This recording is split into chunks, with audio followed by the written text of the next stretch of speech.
Situata brenda Big Brother VIP Albania sa më shumë po i afrohet finales, aq më shumë po merr për masa të reja. Tensionet nuk janë më vetëm mes banorëve, por tashmë duket se kanë prekur drejt për drejt edhe vetë produksionin e programit.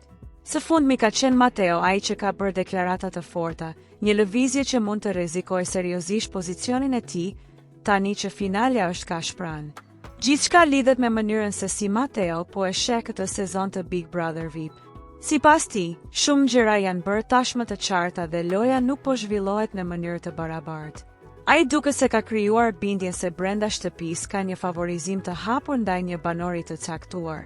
Në një moment gjatë një bisede me Shëndriti, Mateo ndau hapur dyshimet e tij dhe la të kuptohej se e gjithë vëmendja e produksionit është përqendruar vetëm te Miri. Zëri, mikrofoni, kamerat, drejt Mirit, dëgjohet të thot Mateo, duke lënë të kuptohet se sipas tij, Miri është banori i favorizuar i këtij edicioni. Kjo nuk është hera e parë që banorët hedhin dyshime mbi mënyrën se si po menaxhohet loja, por dalja kaq e hapur e Mateos kundër produksionit mund të konsiderohet një rrezik i madh për rrugtimin e tij.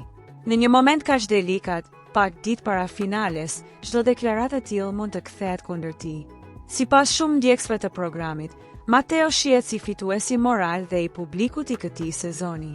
Megjithatë, një përplasje e drejt për drejt me produksionin mund të jetë gjëja e vetme që mund ta dëmtojë seriozisht. Produksioni mund të tolerojë shumë situata mes banorëve, por kur sulme drejtohen ndaj tyre dhe mënyrës se si menaxhohet loja, atëherë gjithçka mund të marrë një tjetër drejtim. Nuk përjashtohet mundësia që kjo deklaratë e Mateos të diskutohet gjatë në prime, duke e vendosur atë në qendër të sulmeve pikërisht në momentin më të rëndësishëm të rrugtimit të tij drejt finales.